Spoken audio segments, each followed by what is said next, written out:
Narito naman ang mga balita mula sa bahagi ng Luzon.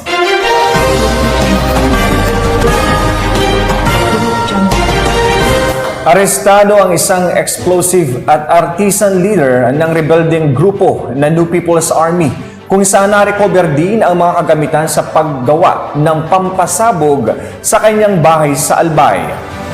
Ang matagumpay na operasyon ay resulta ng patuloy na pagsisikap ng pambansang pulisya kasama ang iba't ibang ahensya ng pamahalaan upang wakasan na ang terorismo sa buong kapuluan. Nakibalita dyan si Police Corporal Angelito Recampo. Na-recover ang mga kagamitan sa paggawa ng pampasabog ng rebelding New People's Army at pagkakahuli sa itinuturing na explosive artisan leader ng rebelding grupo sa Purok 6, Barangay Matanglad, Piudoran, Albay, nito lamang ika-30 ng Marso taong kasalukuyan. Nadiskubre ang mga kagamitan sa patuloy na isinasagawang follow-up operation ng mga kapulisan ng PNP Bicol at Philippine Army kaugnay sa nangyaring engkwentro sa Obilyar, Albay noong Marso 28 taong kasalukuyan.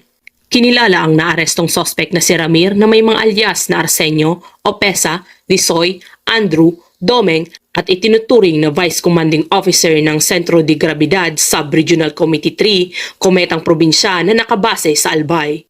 Nasamsam sa naturong operasyon ang iba't ibang materyales sa paggawa ng improvised explosive device, isang medical kit, sari-saring electrical wires, IED components, isang 38 caliber revolver na may kargang 5 bala, 2 uri ng IED firing device kabilang ang power galvanometer na gumagamit ng firing line at radio frequency o remote control.